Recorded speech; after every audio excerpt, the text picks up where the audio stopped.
people are realizing that shocking stuff is funny. It's like, that's literally how IDubbbz started. And now this is where he's ended, in a basement in Canada with horrible lighting. So 84% of you think that Anisa is breadcrumbing divorce. And we'll talk a little bit about Ethan's take on this. But first, here's the first little bit that was weird. Dumb dog. The Arslor's coming back, though. Now she seems really excited about that. Opine almost jollily on how the R-slur for, okay. Yeah, the handicap folks is making a comeback. And they're happy about it. They're behind that movement. And wait, it gets worse. Whatever resurgence. So is the F slur, I've noticed. I mean, I think the F slur, which again, literally, who are these people hanging out with? Like Hila said, like nobody I know is using the R word or the F word. I mean, I use the F word, but I'm gay, so I can use the F word. I use the F word. I use the D word, right? But I will say, I know that it's sort of come back around because of, I feel like Twitter. I mean, Elon just openly uses the R word, right, in his posts. But I'm disappointed in the fact that people like Lonerbox use the R word. Specifically him, because he's so smart. I just think it sort of takes away from his message. I know Nicholas Diorio uses it too, but I don't expect like highbrow information and stuff from him. But yeah, the Lonerbox thing is a bummer that he uses that. But now that I'm making my own commentary, I don't really watch either of them anymore. So here we are. So there was that. I just wanted to touch on the R word thing. I just think it's so weird that people are doing it. And also like that they're pretending like this is the first time that shocking comedy has been popular. Like their producer or whatever is like, yeah, it's, people are realizing that shocking stuff is funny. It's like, that's literally how IDubbbz started. And now this is where he's ended, in a basement in Canada with horrible lighting. Absolutely horrible lighting. All right, let's see what this one is. I think this is about, Ian needing to be meaner to Anisa online. This was also really strange. When I'm low energy, you know what I mean? And I've had enough of her shit. So I missed the little beginning part of that, but he was saying that he's mean to her off camera when he's low energy and he's had enough of her shit. I don't love the dynamic of like men and women pretending they hate each other in a marriage, or any two people doing that as a married couple. I think that's just so bad for a marriage. You know what I mean? Like doing that, the sarcasm, I think it's toxic. I think it's poison for a marriage for sure. And so them acting like they're just like these untouchable Teflon people that don't get offended by anything. I don't buy it. Yeah, they seem exhausted. They don't seem happy at all. Anisa seems like she's putting on more of a show than he is. But I don't know. Maybe they just need a break. I don't know what it is, but they just do not seem happy. Yeah, the old ball and chain thing. It's very misogynistic, and I hate it. I'm gonna go back. Yeah. I think it's easy to overanalyze this. Obviously, I understand Ethan focusing on it, but I feel like there are a lot of couples that shit talk each other without it being offensive. Sure, but there is like this dynamic, and I see it with couples in my life of just being like, oh, get a load of this guy or get a load of this guy. I'm like, as a lesbian who's literally married to my best friend, not the way like straight women say it, I don't understand not being lovely to your partner. It feels disrespectful to me. I understand that that's a dynamic, but I do think that it's often, hang on. I do think it's often a dynamic that is rooted in misogyny that people don't realize. Yes, we have a feminism 101 thing as well. Like I think it's often it's like the expected dynamic, and that's why men are often really surprised when a woman files for divorce from them, because in their mind, oh, we're supposed to hate each other. You know what I mean? We're supposed to hate each other. We're not supposed to have fun. Like, look at all the couples on TV. Like, we're just doing what they do. I guess I'm just so desensitized to relationships online being under a microscope. I think they are perfect for each other. Two terrible people found each other. Yeah, I mean, hey, they're both off the market. We love that. It's saving people. We have been marked safe, right? So yeah. No, you could say literally probably anything to me. Well, not literally anything. I do have to say, I think he has to become more mean to me online. You have to be more mean. Yeah. So I don't understand that. I don't understand why she said that.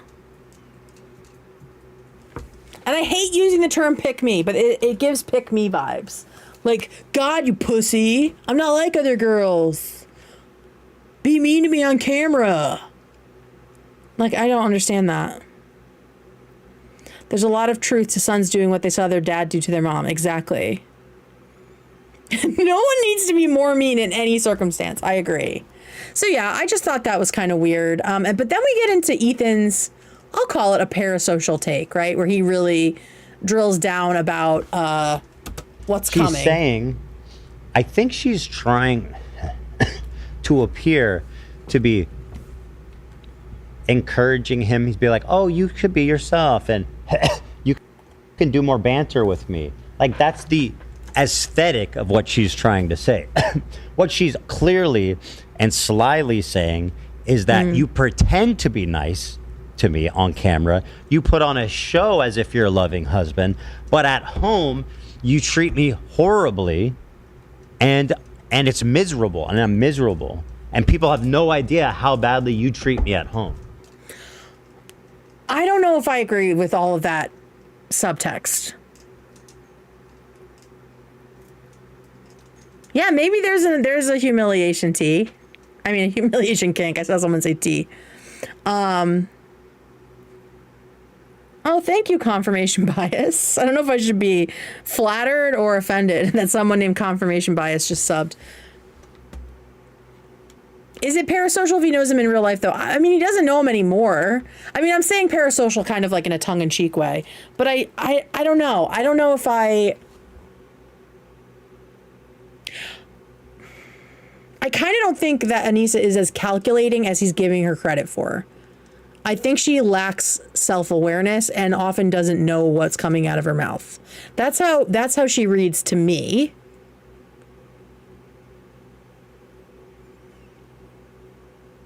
Right? But maybe I'm wrong. Maybe I'm wrong. So yeah, I mean, he's spun a narrative here that maybe it's true, but for me, I'm kind of just taking what they say at face value because they just don't seem that smart to me. Because everybody thinks you're this nice guy, but you're not. Right. That's all there. The breadcrumbs are being laid before us. So it's again another form of throwing him under the bus. Oh yeah. Because she's making everybody who's watching, which is not a lot of people, the very Dragger. few that are watching. she's making them suspect that like, Thank you. things might look okay to you, but behind the scenes it's terrible. Yeah, so I mean, she clearly says that, right? Like, you're really mean to me. You're really mean to me off camera. Like, I can't imagine that being totally true, just because usually if someone is being treated poorly, the person treating them poorly doesn't want them saying it out loud, right? So I feel like Ian would have wanted to cut that out if it were true. But it's hard to tell. Like, these people, it just seems like they lie all the time about everything, so it's hard to tell. She's a schemer, but not calculated, if that makes sense. Yeah, I think that makes sense. She's laying the groundwork brick by brick so that she's building herself a path brick by brick to exit this marriage, so whereby she's the victim and she's the good guy, And it wasn't she has about her the integrity money. intact. Obviously, Because that's what people will say. I mean, they probably did not get a prenup. I don't know, but We can't know any of that. But yeah, so I mean, the majority of the people who voted said that they think that she's breadcrumbing toward divorce. Again, I don't think that she is calculated and intelligent enough to really be doing that. I mean, she might be doing it subconsciously and not realizing it, right? Like sort of planting seeds for herself to kind of like cut herself off. I'm not sure what the deal is with their podcast, if it's live or not, because it's behind a paywall. Oh, thank you, JGia. That's so nice. Prenup doesn't matter as much when you're in debt. Yeah, that's true. Oh, here's a funny story. I know someday I'll tell you all my funny stories about my first marriage, but the one that I love the most was she was trying to bully me into giving her like the good car of the 2 cars that we had, which I paid for every single month. It was $400 a month. It was complete bullshit. I paid it every month, and she wanted to like stick me with like the shithole car. And so I just said to her, I was like, okay, if we're gonna do that, if you want to take that, you can also, I mean, we can go to a court, and you can also take half of my student loan debt. And she was like, never mind. Yeah, $400 a month is yikes. You want to know what kind of car it was? You want to know what kind of credit my ex had that tanked that made our payment so high? It was a fucking Honda Fit. Young and dumb. Young and dumb.